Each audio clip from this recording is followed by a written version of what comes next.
Bonjour à tous. Aujourd'hui, nous retrouvons Draka Savatogo qui a recueilli un témoignage vraiment émouvant et touchant d'un monsieur qui se nomme Mamadou Traoré sur son parcours de la Côte d'Ivoire, de son pays natal, jusqu'à en arrivant en France.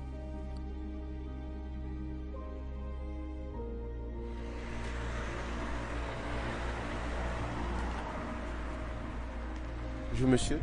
Bonjour monsieur. Comment allez-vous? Bien, je vais bien. On fait un micro-trottoir et je sais pas si on peut vous poser quelques petites questions si ça vous dérange pas. Non, ça dépend. Ouais. Ok. Et du coup, on aimerait savoir comment vous êtes arrivé en France et comment ça s'est passé. Ah, tu veux savoir comment je suis arrivé en France, quoi? Ouais. Alors, au début, moi je suis parti de la Côte d'Ivoire. Et de la Côte d'Ivoire, je suis parti au Mali, Tombouctou. Mais pratiquement tout le monde passe là-bas, tu vois, beaucoup de gens, d'émigrés. Et de Tombouctou, je suis passé à l'Algérie, j'ai fait le désert là avec la voiture, etc. Je fais beaucoup de choses parce que moi j'étais aussi avec mon oncle, tu vois, donc du coup je suivais de plus. Et, et en fait, quand je suis arrivé en Algérie, de l'Algérie, on nous a abrités, il y avait des gens qui abritaient des gens si t'as pas de maison dormir. Donc du coup, on a passé quelques semaines là. Et après, ensuite, on est passé vers la route du Maroc. On a marché 2, 3 jours, je sais pas, je me rappelle pas maintenant. Et on est allé comment dirais-je, au Maroc, ben, au bord de la mer. Parce que c'est au bord de la mer qu'il faut se baser. Parce que, pour que les gens vont te voir, d'après ce que me disait mon oncle aussi, beaucoup de choses, faut pas regarder. Et de là, on a pris un bateau, je sais pas comment l'appeler parce que c'est vraiment dégueulasse, frère. Tu vois. Ok. Et du coup, on nous a chargés. Et là aussi, on m'a divisé avec mon oncle, moi. Parce que on dit quand deux personnes avec la même famille ne peuvent pas accéder dans le même bateau. Donc du coup, c'est là, moi j'ai perdu mon oncle. D'accord. Et du coup, on est parti. En France, on a fait 2 jours, je me rappelle. En Espagne, excuse-moi. Et c'était pas facile aussi parce que tu vas voir beaucoup de choses dans le bateau là. D'avoir des gens qui meurent, des gens qui ont pas du tout rien. Il y a beaucoup de choses, je vais pas rentrer dans les détails, tu vois. Ouais, je comprends. Donc du coup, on a eu les secours par la chance. Les Espagnols sont venus nous donner un coup de main. Et du coup, ils nous ont chargés dans leur bateau, je sais pas comment les appeler. Ben, ils avaient des bateaux, en tout cas, tu vois. Ouais. Et du coup, ils nous ont chargés, ils nous ont emmenés dans les campements et de là, ça s'est changé, en fait. De là, on est passé en Europe. Et du coup, À tu as partir dit de ce que, moment. Ouais. excuse de te couper, du coup, tu as dit que tu voulais être bref, mais juste par curiosité, j'aimerais savoir comment ça se passe de Côte d'Ivoire en Ouais. Algérie, comment ça se passe, comment vous faites, comment ça se passe, si vous prenez des transports en commun, si vous prenez des routes imaginables ou des trucs. Si c'est trop dur pour toi, c'est pas obligé de répondre, hein, c'est juste pour savoir. Non, en fait, moi je me rappelle, moi avec mon oncle, on est parti de la Côte d'Ivoire. Et après, c'est pas forcément, je pense pas qu'on doit aller directement. Parce que nous, on est passé après au Mali, Et comment ça se Tombouctou. passe de Côte d'Ivoire au Mali? Comment vous partez de Côte d'Ivoire au Mali? Comment vous arrivez au Mali? Tu vas prendre une voiture normale. Et genre les transports en commun. Oui, normale. Ok. Un taxi qui part, euh, qui fait les longues distances. Il y a des taxis qui font les longues distances D'accord. et du coup, vous prenez et c'est parti. Ok. Du coup, arrivé au Mali, du Mali, vous partez à l'Algérie. Ouais. Mais du Mali à l'Algérie, là, l'homme doit pas se faire voir, tu vois. Déjà, vous passez discrètement. Ouais. D'accord. Déjà au Mali, Ok. ça commence. Du On est coup, discret. et pour passer de Mali à l'Algérie, il faut connaître des personnes qui vont vous aider à passer discrètement. Oui. Vous connaissez déjà Non, le il faut processus. connaître des gens parce que tu ne peux pas passer là. Il Si tu connais pas certaines personnes. faut avoir des connaissances. Pas connaissance, mais je sais pas, avec de l'argent ou bien quoi, je sais pas, mais ils vont, tu dois connaître quelqu'un avant de passer. Ok, d'accord. D'accord. Donc, du coup, quand tu arrives en Algérie, de l'Algérie, tu passes à Italie, tu m'as dit, ou Non, en non, Espagne. au Maroc, tu marches 2 jours, 3 jours. Ah ouais. Ouais, Vous marchez de l'Algérie au Maroc. ouais. Ah, ça n'a pas dû être facile, hein. Ah ouais, c'est dur, frère. Ouais, t'as vois les gens qui sont pratiquement morts, mais qui marchent. Ah bon? Bah ouais, faut comprendre. Ok. Du coup, Pas de l'eau, pas à manger, frère. ok. Donc vous marchez de l'Algérie au Maroc 2 jours, t'as dit, hein? Ouais. Et du coup, quand vous arrivez au Maroc, comment ça se passe? Et de là, on doit, on doit, on doit attendre, ça dépend de 3 jours, l'embarquement, tu vois. En fait, là, il y a pas un point qui est défini, tu vois. Quand tu arrives là, en fait, c'est là, tu dois rester jusqu'à, tu t'embarques. Ok. Donc quand vous arrivez au Maroc, vous restez Et d'un en se moment. cachant encore, je me rappelle, parce que sinon, il y a les, je me rappelle, mon oncle m'avait dit, il y a les policiers qui passent, donc du coup, chacun devait se chercher un petit endroit où se cacher. Du coup, arrivé au Maroc, toi et ton oncle, vous vous êtes séparés du coup. Oui. Ok. Moi, je me suis séparé là avec mon oncle. Quand je prenais, comment dirais-je, quand on prenait le bateau pour venir en Espagne, là, on s'est séparés. Parce que deux, deux, deux personnes de la même famille ne montent pas dans le même bateau. Donc ils ont des règles, deux personnes de la même famille qui portent le même prénom et le même nom de famille. Ils n'ont pas le droit de monter dans le même bateau. Non. Surtout qu'ils sont parents, en fait. Ok, d'accord. Donc, je vois. Donc après ça maintenant, du Maroc, vous avez pris un bateau pour y aller en Espagne. Oui.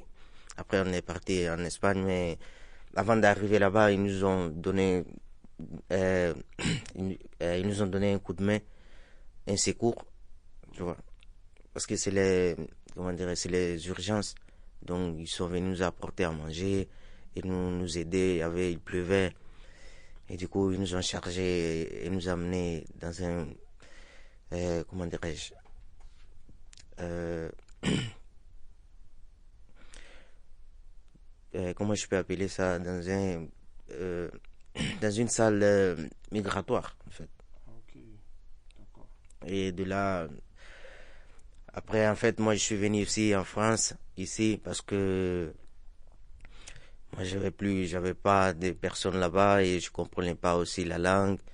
Et du coup, j'ai vu des personnes qu'on est venus ensemble, même de loin, je les ai déjà vus. C'était des portes à mon oncle, dont je les ai vus et je les ai demandé de venir, je veux venir avec vous, moi aussi en France, parce que moi, je veux pas rester ici.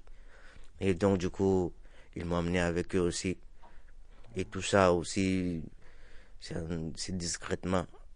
Parce que vous devez prendre les trains et vous cacher parce que vous êtes sans document, etc. Donc, du coup, comme ça, jusqu'à je suis arrivé, moi, par exemple, à Paris, quand je suis arrivé à Paris, et j'avais faim et j'avais beaucoup de problèmes. Et du coup, j'ai demandé à beaucoup de personnes que je voyais dans la rue, des, des Africains aussi comme moi, et ils m'ont donné des, des conseils, qu'est-ce que je dois faire pour avoir à manger, etc. Ils m'ont montré des endroits où aller.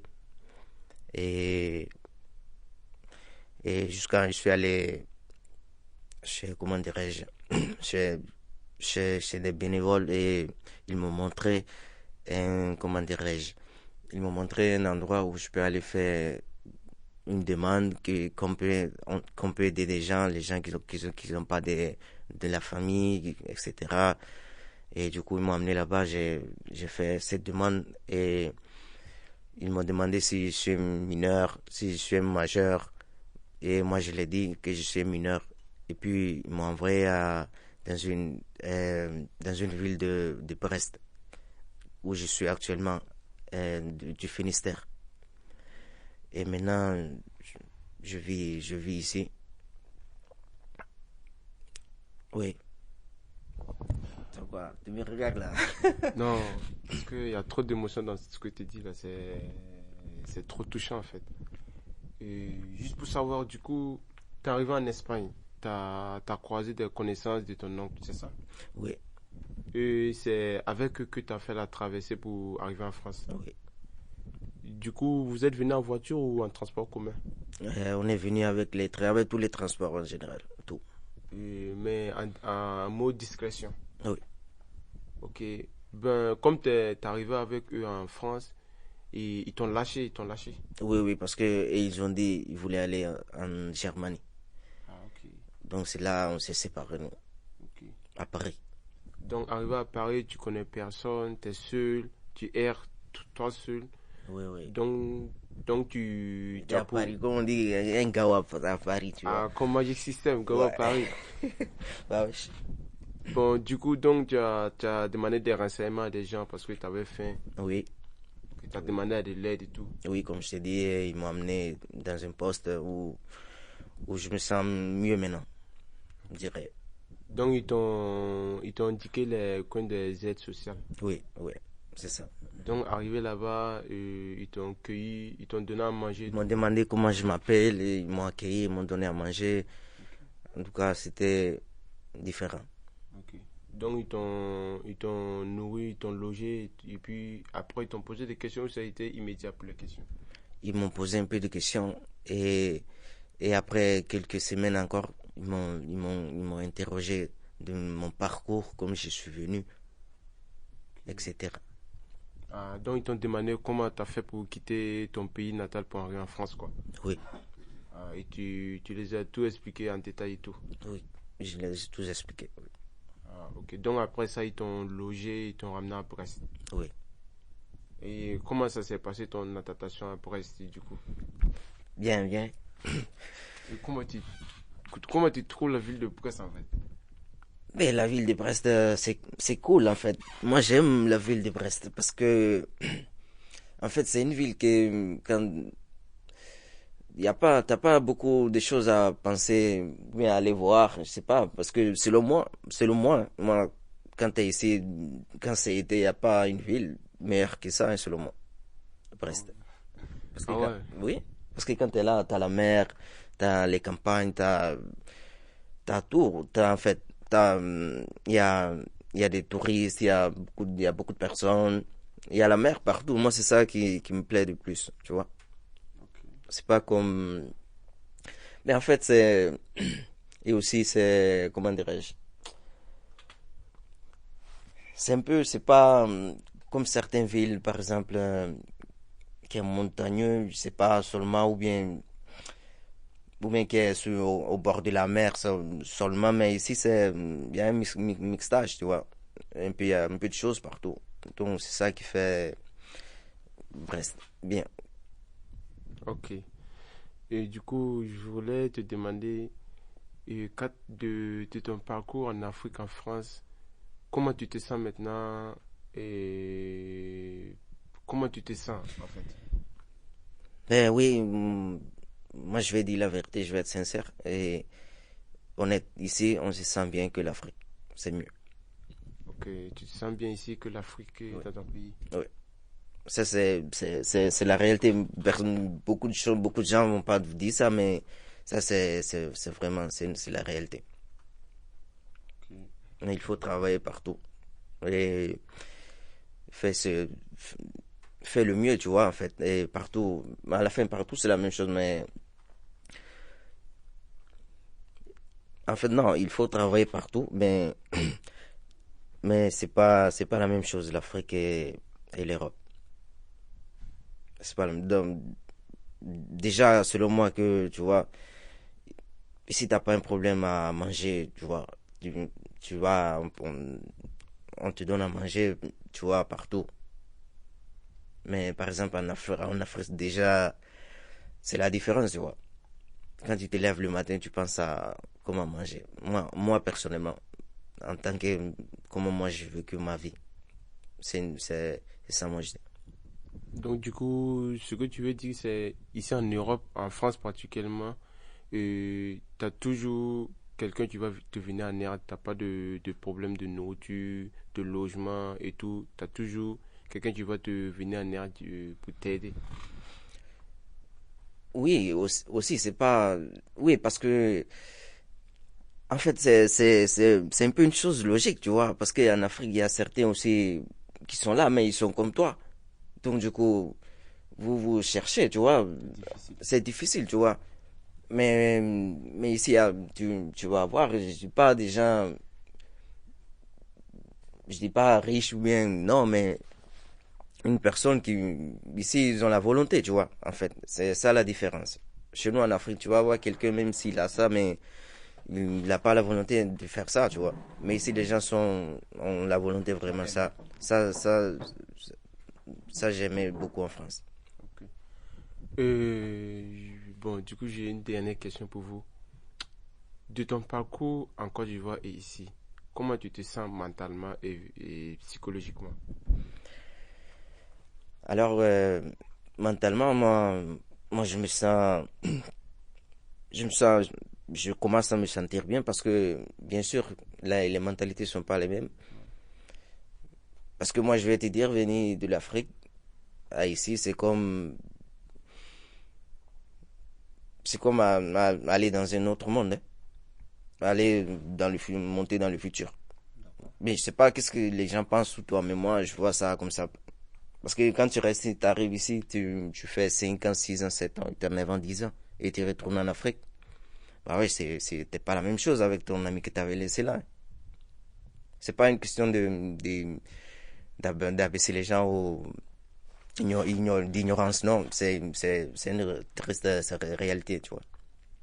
En fait, c'est ça. Et tu disais physiquement, mentalement, Psychologiquement. psychologiquement, ben, Parce que ben, je peux pas te dire, tu vois, que je suis bien là. Je suis là, je suis à peine arrivé ici, tu vois. Je dois apprendre beaucoup de choses. Mais psychologiquement, tu vois, il y a certaines choses, bien sûr, que tu es habitué à faire en Afrique. Et ici, c'est pas normal avec les Français, parce qu'ils sont habitués, ils ont une autre culture, etc. Tu vois, il y a beaucoup de choses. Donc, il faut apprendre. Comme par exemple, moi, je vis avec monsieur le rue, et, et du coup, j'apprends beaucoup de choses avec lui, comme certaines choses qui sont pas en Afrique, par exemple, comment dirais-je, comment manger à table, c'est un exemple. Mais l'autre fois, par exemple, on est allé chez une dame, elle s'appelle Madame Brigitte. On est allé là-bas, on a passé des vacances et là, on a appris beaucoup de choses, tu vois. Comment se préparer à table. Bah, wesh. Beaucoup de choses en fait. Ok. Kilo.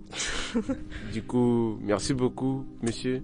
Rien, ok. Et ça nous a fait plaisir d'attendre votre histoire et tout. Et en vrai, c'est un peu émouvant et un peu émotionnel, mais on vous souhaite beaucoup de courage et de rencontrer plusieurs personnes qui sont aussi gentilles et aimables comme les messieurs que tu as dit, Brigitte et tout. Et on te souhaite bonne chance pour l'avenir, quoi. Merci, merci monsieur. Bonne journée, À monsieur. vous. Bonne Merci journée. Au beaucoup. revoir.